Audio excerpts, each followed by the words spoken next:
Welcome everyone. This is the part 2 of extra oral radiography class.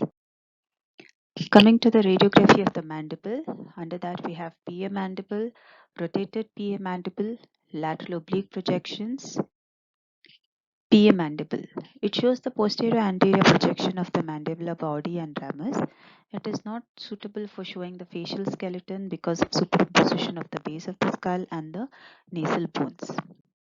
Indications: fractures of the mandible involving the posterior third of the body, angle of the mandible, ramus, low condyle of neck fractures, lesions such as cyst or tumors in the posterior third of the mandibular body or rami, mandibular hypoplasia or hyperplasia, and maxillofacial deformities. This is how a PA mandible appears. So you can see the entire mandible. This is the best view to see any fractures of the mandible, that is either the low neck fractures, the mandibular body fractures, or the uh, uh, anterior mandibular fractures. Film placement. The cassette is placed 90 degree to the floor in the cassette holding device. The long axis of the cassette is positioned vertically, as you can see in the image over here. Position of the patient, the sagittal plane 90 degree to the film, and the typical forehead nose position where the forehead and the nose will touch the cassette in the center. The central ray is directed through the cervical spine at the level of the rami of the mandible. These are the exposure parameters mentioned in the slide. These are few examples of PA mandible, where the first image you can see a fracture has been reduced by placing surgical plates and screws. Here you can see a radiolucent line in the mandibular body. That means a fracture was there. Here you can see a mandibular body fracture on the left side of the mandible and also a low condylar neck fracture. Another PA mandible showing a large cystic lesion involving the body and the ramus of the mandible. The same patient's OPG, where you can see the large cystic lesion and also the displacement of the third molar towards the inferior border of the mandible. Rotated PA mandible shows the tissues of one side of the face and is used to investigate the parotid gland and the ramus of the mandible. So the main indications will be stones or calculi in the parotid gland, taken with puffed cheek view. Lesions such as cyst or tumors in the rami to know any medial lateral expansion, and submesenteric infection to note any new bone formation. Film placement. As mentioned earlier, the cassette is placed 90 degree to the floor in the cassette holding device. The long axis of the cassette is positioned vertically. Position of the patient. The patient is positioned facing the film as seen in the image, with the occlusal plane horizontal and the tip of the nose touching the film, so called as normal head position. The head, as you can see in the pictorial representation, the neck is then tilted at 10 degree to the side of interest. This positioning rotates the bones of the base of the skull away from the side of the face under investigation. The central ray is directed 90 degree to the film aimed down the side of the face, which is of interest, and these are the exposure parameters.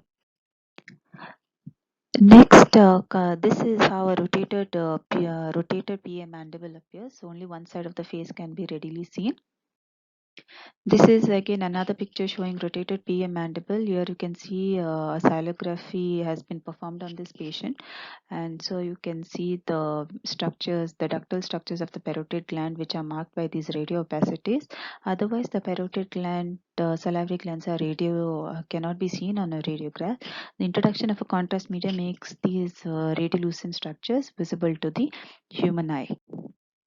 Next, coming to the lateral oblique projections. Anterior body of the mandible, as the name suggests, the anterior body of the mandible, that is from the canine region, premolar region, has to be radiographed. So this radiograph helps us to evaluate the impacted teeth, fractures, and lesions located in the inferior border of the mandible. So this is the picture of anterior body of the mandible projection, where the anterior portion of the mandible has to be visualized. The film placement, the cassette is placed flat against the patient's cheek, as you can see in the image over here, and is centered over the body of the mandible overlying the canine teeth. The cassette should be parallel to the body of the mandible, and inferior border of the cassette should be parallel to the lower border and below it. Position of the patient is normally seated upright, and then the patient's head is rotated to the side of interest. The patient is told to raise the chin, that is to increase the triangular space between the back of the ramus and cervical spine, the so-called as radiographic keyhole. The patient has to hold the cassette in this position with the thumb placed under the edge of the cassette and the palm against the outer surface of the cassette. The X-ray is then the central ray passes from the opposite side of the mandible, that is 2 centimeter below the lower border of the mandible of the opposite side, centered over the area of interest. So this is the pictorial representation of the same, and these are the exposure parameters. So here the central ray is directed at -10 to 15 degree. Next, coming to the posterior body of the mandible. The posterior body of the mandible, position of teeth in this area, ramus and angle of the mandible has to be visualized in this radiograph. These are the exposure parameters. So the cassette is, this is a pictorial representation of this body of the mandible radiograph. The cassette is placed on the side of interest. The patient's head is told to tilt on the same side. The X-ray source has to pass from the opposite side, that is 2 centimeter below the inferior border of the mandible, centered over the area of interest, like this. So this is how a body of the mandible projection appears. So from canine to the third molar area should be seen clearly. So any evaluation of this area abnormalities can be seen. And these radiographs can be done with a standard intraoral X-ray unit. Next, the ramus of the mandible. As the name suggests, the ramus, the condyle coronoid has to be visualized. The cassette is placed on the opposite, on the side of interest. The patient's head is told to tilt to the same side. The X-ray source is kept from the opposite side, that is 2 centimeter below the inferior border of the mandible, directed towards the center of the ramus of the mandible. Then the exposure is pictorial representation of the same. Where the cassette is placed, the patient's head has to be tilted towards that side. Central ray is directed from the opposite side to the area of interest so that the ramus is covered. This is a picture of the ramus of the mandible. This is a radiograph of the lateral oblique projection showing the ramus. So here you can see the coronoid, the condyle, inferior alveolar nerve canal, and the entire part of the ramus, angle of the mandible. Another picture showing lateral projection of the body and the ramus. Here you can see soap bubble appearance. It's a odontogenic cyst. Next, coming to radiography of the TMJ. Next, coming to radiography of the temporomandibular joint. Under that, we have transcranial, transpharyngeal, transorbital, and reverse transprojection. Transcranial projection, the structures visible in this radiograph are the sagittal view of the lateral aspects of the condyle, lateral aspect of the glenoid fossa, articular eminence, and the joint space. Indication: TMJ, pain dysfunction syndrome, to investigate the size and position of the disc, to investigate range of movement of the TMJ. Film placement: the cassette is placed flat against the patient's ear, centered over the TMJ of interest and parallel to the sagittal plane. Sagittal plane is vertical and the ala tragus line parallel to the floor. This view can be taken either with the open mouth view or closed mouth view.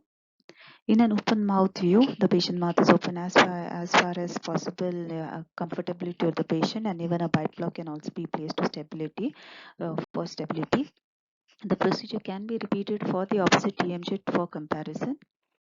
The central ray is directed from the opposite side to the cranium. As the name suggests, it's transcranial view. So the X-ray is directed from the opposite side through the cranium and above the petrous ridge of the temporal bone at a positive degree angulation of plus 25 degree through the joint.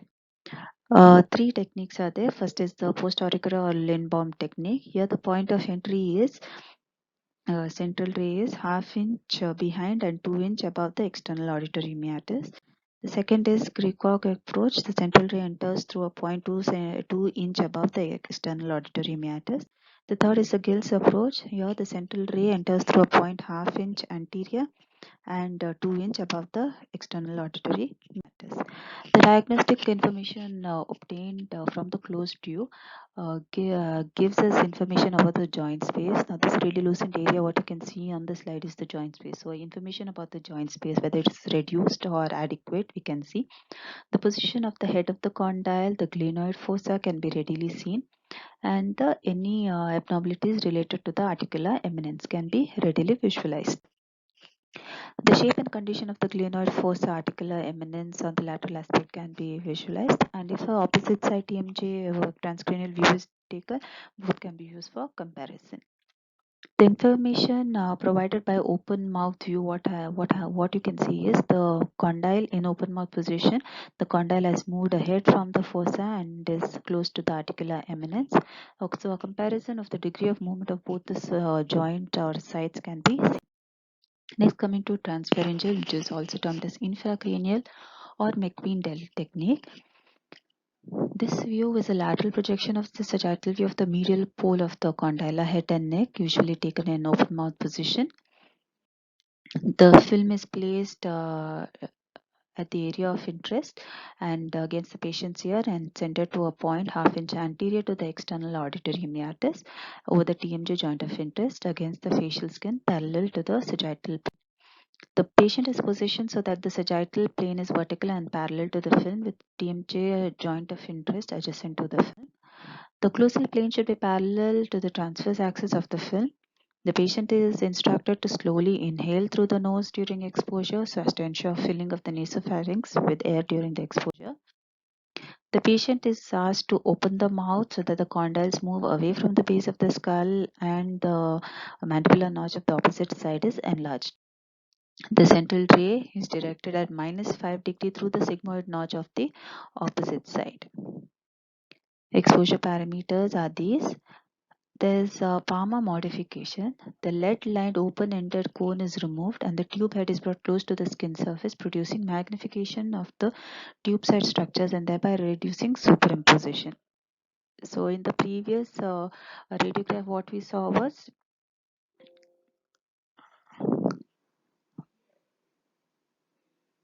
the open long-ended cylinder is used.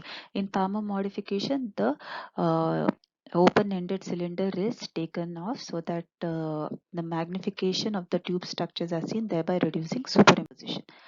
This is how a transpharyngeal view of the TMJ is seen. In open mouth position, the TMJ or the condyle is resting against at the summit of the articular eminence. Next is transorbital or Zimmer projection. As the name suggests, the X-ray passes through the orbit, and the structures shown are the articular convex surface of the condyle and the eminence. Film position. The film is positioned behind the patient's head at an angle of 45 degrees to the sagittal plane and perpendicular to the X-ray beam, as shown in the image over here. The patient is positioned so that the sagittal plane is vertical. The canthomyatal line should be 10 degrees to the horizontal with the head tipped downwards. The mouth should be wide open, thereby positioning the condyle at the summit of the articular eminence and avoiding superimposition of the articular eminence or skull base on the condyle. The central ray is directed from front of the patient through the ipsilateral orbit and TMJ of interest. The point of entry may be taken from the pupil of the same eye or medial canthus of the same eye. These are the exposure parameters. Diagnostic information. The entire mediolateral dimension of the articular eminence and the condylar head and neck can be seen. It's useful for visualizing any condylar neck fractures. The morphology of the convex surface of the condylar head can be evaluated for cross-degenerative changes. So comparing to all the other TMJ radiographs which we have seen, this transorbital view gives a magnified view of the condyle to us. Next, coming to reverse Towns view, the structures seen are the skull base condyles superimposed on the condylar neck and mandibular rami. So the indications are high fractures of the condylar necks, intracapsular fractures of the TMJ, investigations of the articular surface of the condylar heads in TMJ disorders, any condylar hypoplasia or hyperplasia. The cassette is placed 90 degrees to the floor in the cassette holding device. The long axis of the cassette is positioned vertically. The patient is positioned in PA position, that is, the face should be facing the cassette with the forehead nose position. The radiographic baseline is horizontal and right angles to the film. Opening the mouth takes the condyle heads out of the glenoid fossa so that they can be seen. So this is the pictorial representation of the same, and these two are the pictures taken on a patient. The central ray is aimed upwards from below the occiput, where the central ray at 30 degree to the horizontal centered through the condyles. These are the exposure parameters. This is how a reverse stance view is seen, where you can see the fracture of the mandibular body. Next, coming to radiography of the skull. Under that, first you have lateral cephalogram, which is the most common radiograph taken for orthodontic purposes. So this is the only radiograph where you can see the soft tissue profile of the patient, which is very much important to assess the soft tissue to hard tissue relationship while going for any orthodontic treatments. These are the normal anatomical landmarks which you can see on lateral cephalogram. The indications, as I mentioned earlier, first and foremost is for orthodontics. It can be due for initial diagnosis, treatment planning, monitoring the treatment progress, or appraisal of treatment results. It is also taken for any orthognathic surgeries as pre-operative and post-operative changes. Equipment used is a cephalostat, which comes with a standard panoramic image, panoramic unit. This cephalometric unit also has ear rods which have to be placed inside the patient's ears for the stability of the head. Film placement, the cassette is placed 90 degrees to the floor in the cassette holding device. The long axis of the cassette is positioned vertically and is parallel to the mid-sagittal plane of the patient. The mid-sagittal plane parallel to the long axis of the cassette. Patient's head is stabilized with the ear rods, and the patient is asked to keep the teeth in occlusion in rest position. The central ray is directed at 90 degrees to the mid-sagittal plane of the patient, and plane of the image receptor is directed over the external auditory meatus.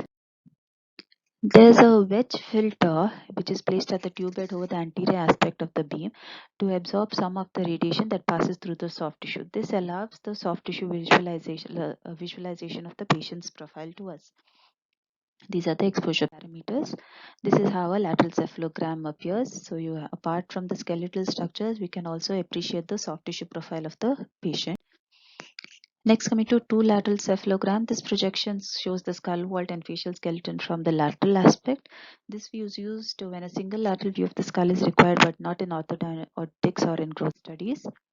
Indications, as we can see the entire lateral part of the skull, so it is important radiograph taken to assess any fracture of the cranium, middle third fractures, investigation of the sinuses, conditions affecting the sciatica, conditions affecting the skull vault such as Paget's disease, multiple myeloma, or hypoparathyroidism. This is how lateral skull radiograph appears to us. So the lateral aspect of the entire skull should be visible to us. Film placement, the cassette is placed at 90 degrees to the floor in a cassette holding device. The long axis of the cassette is positioned vertically and is parallel to the patient's mid-sagittal plane. Positioning of the patient, the sagittal plane should be vertical and parallel to the film. The film is adjusted so that the upper circumference of the skull is half inch below the upper border of the cassette. The patient is asked to keep the teeth in occlusion. Central ray is horizontal 0 degree and perpendicular to the sagittal plane and the film, and is centered through the external auditory meatus. This is how a picture of a lateral skull, where you can see a radiolucent line in the parietal bone. So this is a fracture seen in the skull. Another picture showing lateral skull view, where you can see multiple punched out lesions, which is a case of multiple myeloma. PA cephalogram. PA cephalogram, the structure seen are the skull vault and spatial bones. Indications of trauma, disease, or any developmental abnormalities. Investigation of the sinuses, intracranial calcifications, or any conditions affecting the cranium. This is how a PA cephalogram appears to us. The cassette is placed at 90 degrees to the floor in a cassette holding device. The patient is positioned facing the film with only the tip of the nose touching the film, so that the radiographic baseline forms 10 degree with the horizontal. the film is adjusted so that the lips are centered over the film. So in PA cephalogram, only the tip of the nose should be touching the cassette. So this radiograph is taken for orthodontic or orthodontic studies. So this view is readily standardized and is reproducible. PA cephalogram. The central ray is perpendicular or right angles to the image receptor directed from the posterior to the anterior and is centered over the level of the bridge of the nose. PA skull. This projection shows the skull wall, primarily the frontal bones and the jaws. The main indications are fractures of the skull or conditions affecting the cranium, investigation of the sinuses. Film placement, the cassette is placed at 90° to the floor in a cassette holding device. The long axis of the cassette is positioned vertically and parallel to the patient's mid-sagittal plane. Position of the patient here in a PA skull, it is the forehead nose position. In PSF, only the tip of the nose is touching. In PA skull, it is forehead nose position. The central ray is positioned with the central ray horizontal centered through the occiput, and these are the exposure parameters. This is a picture of a PA skull. So any conditions affecting the skull can be seen. This is a case of a cleidocranial dysplasia. So you can see anterior frontanel and sutures of the skull. In this radiograph, you can see widened cranium and open frontanels. AP skull is reverse of PA skull view. The patient is positioned facing the X-ray tube, back of the head against the cassette. Central ray enters the nasion and the orbitomeatal line perpendicular to the plane of film. Mid-sagittal plane of patient is centered to midline of the cassette. So this is a AP skull view with the cheek blown out to provide air contrast to reveal a parotid cylolith, which is depicted by this arrow. So if you can see this radio opacity over here, that's the parotid cylolith, which can be seen by telling the patients to blow the cheeks. Next, a lateral nose projection, usually seen to detect any fractures of the nasal bone. For this radiograph, we use a intraoral occlusal film, which is placed lateral to the nose, either right side or the left side, and then the exposure is made. Next, in extraoral radiography, hand wrist radiography is also an important radiograph, which is taken to assess any skeletal maturity. Exposure parameters are 60 kVp, 0.9 milliamperes with 0.5 seconds. Numerous bones which show a predictable sequence of ossification from birth to maturity. Ossification of the bones of hand and wrist is standard for skeletal development. This radiograph can be used for calculation of the skeletal age, ossification, development of bones, and components of hand wrist radiograph include phalanges, metacarpals, and carpals. Next, coming to TMJ open and closed view, which is also an extraoral radiography taken by a standard panoramic unit. Now, TMJ open and closed view is a radiograph taken particularly to assess the range of movement of the TMJ in open and closed mouth view. So, this radiograph gives a series of 4 images, that is two on the extreme sides. You have the right and the left TMJ in closed position, and in the center you have the right and the left TMJ in open mouth position.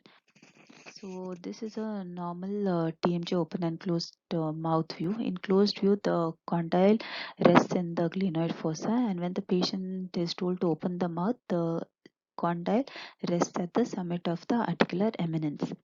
In case of internal derangements, what happens is the condyle, which is supposed to rest at the eminence of the articular summit of the articular eminence, the condyle is seen to move ahead of it. So that means that there is internal derangement. So this completes the extraoral radiograph, which is taken in 2 parts, part 1 and part 2. Thank you, everyone.